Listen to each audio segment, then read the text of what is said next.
ಮುಲಾಜಿಲ್ಲದೆ ಯಾರನ್ನೋ ಹೊರತುಪಡಿಸದೆ ನಾವು ಕ್ರಮ ತಗೊಳ್ತೇವೆ. ಯಾವುದೇ ಈ ರೀತಿ ಉದ್ದೇಶದಿಂದ ಕೊಲೆಗಳಾಗ್ತಾ ಇದೆ ಅದನ್ನ ಹತ್ತಿಕ್ಕೆ ಬಿಡೋದಿಲ್ಲ ಸರ್ಕಾರ. ಘಟನೆಗೆ ಸಂಬಂಧಪಟ್ಟಂಗೆ ಈಗ ದಿನೇಶ್ ಗುಂಡೂರಾವ್ ತಮ್ಮನ್ನು ಭೇಟಿಯಾಗಿದ್ರು. ಸೊ ಏನು ವಿಚಾರಗಳು ಚರ್ಚೆ?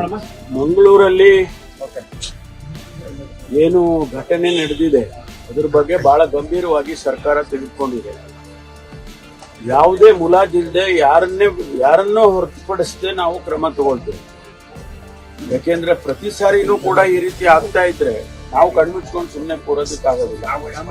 ಕಾನೂನನ್ನ ಇನ್ನೂ ಎಷ್ಟು ಬಿಗಿ ಮಾಡಬೇಕು ಅದನ್ನ ಖಂಡಿತವಾಗಿ ಮಾಡ್ತೀವಿ. ಯಾರನ್ನು ಮುಲಾಜಿಟ್ಕೊಳ್ಳೋದಿಲ್ಲ ನಾವು. ಎರಡನೇದು, ನಾನು ಕಳೆದ ಬಾರಿ ಮರ್ಡರ್ ಆದಾಗ ನಾನೇ ಖುದ್ದಾಗಿ ಹೋಗಿದ್ದೆ. ಆ ಸಂದರ್ಭದಲ್ಲಿ ಅಲ್ಲಿನ ಪರಿಸ್ಥಿತಿಯನ್ನ ಅರ್ಥ ಮಾಡಿಕೊಂಡು ನಾವು ಒಂದು ಆಂಟಿ ಕಮ್ಯುನಲ್ ಫೋರ್ಸ್ ಅನ್ನ ಮಾಡ್ತೇವೆ ಅಂತ ಹೇಳಿ ಬಂದಿದ್ದೇನೆ.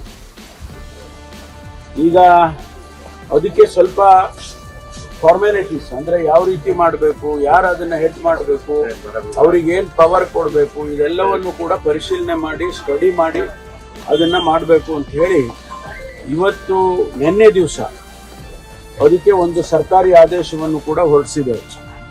ಆಂಟಿ ಕಮ್ಯುನಲ್ ಫೋರ್ಸ್ ಅನ್ನ ತಕ್ಷಣ ಜಾರಿಗೆ ಬರೋ ರೀತಿಯಲ್ಲಿ ಸರ್ಕಾರ ಆದೇಶ ಹೊರಡಿಸಿದೆ. ಅದಕ್ಕೆ ಏನೆಲ್ಲ ಕ್ರಮ ತಗೋಬೇಕು ಅದನ್ನ ಡಿಜಿ ಅವರು ತಗೊಳ್ತಾರೆ. ನಾವು ಇದನ್ನ ಬಹಳ ಸೂಕ್ಷ್ಮ ಪ್ರದೇಶ ಅಂತ ಹೇಳಿ ಪರಿಗಣಿಸಿದ್ದೇವೆ. ಈ ಭಾಗವನ್ನು ದಕ್ಷಿಣ ಕನ್ನಡ ಜಿಲ್ಲೆ ಇರ್ಬೋದು, ಉಡುಪಿ ಇರ್ಬೋದು, ಶಿವಮೊಗ್ಗ ಇರ್ಬೋದು, ಈ ರೀತಿ ಕಮ್ಯುನಲ್ ಆಕ್ಟಿವಿಟೀಸ್ಗಳು ಎಲ್ಲೆಲ್ಲ ಆಗುತ್ತೆ ಇವುಗಳನ್ನ ಬಹಳ ಸೂಕ್ಷ್ಮ ಪ್ರದೇಶಗಳಾಗಿ ನಾವು ಪರಿಗಣಿಸ್ತೇವೆ. ಮತ್ತು ಯಾರನ್ನು ಮುಲಾಜಿಲ್ಲದೆ ನಾನು ಹೇಳೋದಿಲ್ಲ ಏನ್ ಕ್ರಮ ತಗೊಳ್ತೀವಿ ಅಂತ ಹೇಳಿ ಹೇಳೋದಕ್ಕೆ ಹೋಗೋದಿಲ್ಲ. ಖಂಡಿತವಾಗಿ ಇದನ್ನ ಹತ್ತಿಕ್ಕದೆ ಬಿಡೋದಿಲ್ಲ. ಈ ಏನು ಕೋಮು ಗಲಭೆಗಳಾಗ್ತಾ ಇದೆ ಅಥವಾ ಯಾವುದೇ ಈ ರೀತಿ ಉದ್ದೇಶದಿಂದ ಕೊಲೆಗಳಾಗ್ತಾ ಇದೆ ಅದನ್ನ ಹತ್ತಿಕ್ಕದೆ ಬಿಡೋದಿಲ್ಲ ಸರ್ಕಾರ. ಯಾವ ಮುಲಾಜಿಲ್ಲದೆ ಕೂಡ ನಾವು ಕ್ರಮವನ್ನು ತಗೊಳ್ತೀವಿ. ಸರ್, ಹಿಂದೆ ಕೂಡ ಉತ್ತರ ಬರ್ತಿರುವಂತದ್ದು ಯಾಕೆ ಪದೇ ಪದೇ ಯಾಕೆ ಆ ಪ್ರದೇಶದಲ್ಲಿ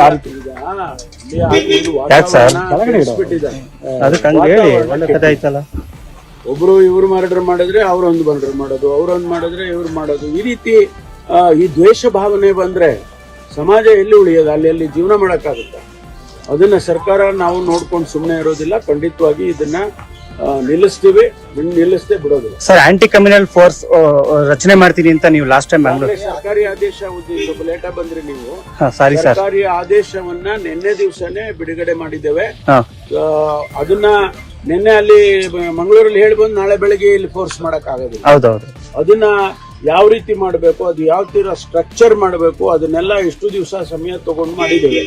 ಈಗೇನು ಆಂಟಿ ನಕ್ಸಲ್ ಫೋರ್ಸ್ ಇದೆ ಅದರಲ್ಲೇ ನಾವು ಆಂಟಿ ನಕ್ಸಲ್ ಫೋರ್ಸ್ ಅನ್ನ ಮುಚ್ಚಬೇಕು ಅಂತ ಹೇಳಿ ನಾವು ಅಂದ್ಕೊಂಡಿದ್ದು.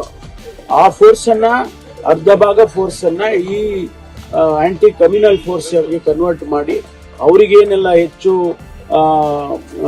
ಅಧಿಕಾರ ಬೇಕು ಮತ್ತು ಅವ್ರಿಗೆ ಬೇಕು ಎಲ್ಲ ಸವಲತ್ತುಗಳು ಬೇಕು ಅದೆಲ್ಲ ಕೊಟ್ಟು ನಾವು ಈಗ ಅದನ್ನ ಪ್ರಾರಂಭ ಮಾಡ್ತೀವಿ. ಮೂರು ಜಿಲ್ಲೆಯಲ್ಲಿ ಅಂತ ಹೇಳಿದ್ದೇವೆ, ಶಿವಮೊಗ್ಗ ಮತ್ತು ಉಡುಪಿ ಮತ್ತು ಮಂಗಳೂರು. ಆ ಜಿಲ್ಲೆಗಳಲ್ಲಿ ಹೆಚ್ಚು ಫೋಕಸ್ ಮಾಡಿ ನಾವು ಮಾಡ್ತೇವೆ. ಸರ್, ಕೋಮು ಭಾವನೆಯನ್ನು ಕೆರಳಿಸುವಂತಹ ಪ್ರಯತ್ನಗಳು ಕೂಡ ಅಲ್ಲಿ ಜಾಸ್ತಿ ಆಗ್ತಿದೆ.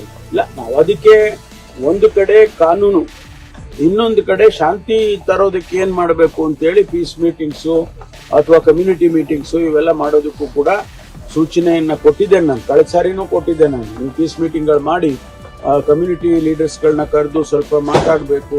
ಇದನ್ನ ಮಂಗಳೂರನ್ನ ದಕ್ಷಿಣ ಕನ್ನಡ ಜಿಲ್ಲೆಯನ್ನ ಹೀಗೆ ಬಿಡಕ್ಕಾಗಲ್ಲ. ಬಹಳ ಒಂದು ಒಳ್ಳೆ ಜನ ಇರುವಂತ ಜಿಲ್ಲೆ ಅದು. ಬಹಳ ವಿದ್ಯಾವಂತರಿದ್ದಾರೆ, ಬಹಳ ಬುದ್ಧಿವಂತರಿದ್ದಾರೆ. ಒಳ್ಳೆ ಜಿಲ್ಲೆ, ಬೆಳವಣಿಗೆಗೆ ದೃಷ್ಟಿಯಲ್ಲೂ ಕೂಡ ಬಹಳ ಅವಕಾಶಗಳಿರುವಂತ ಜಿಲ್ಲೆ. ಅದಕ್ಕಾಗಿ ನಾವು ಅದನ್ನ ಹೆಚ್ಚು ಫೋಕಸ್ ಮಾಡ್ಲೇಬೇಕಾಗುತ್ತೆ. ಸರ್, ಎಲ್ಲ ಕೊನೆ ಆಗುತ್ತೆ ಅನ್ನೋ ವಿಶ್ವಾಸ ಇದೆಯಾ ಸರ್?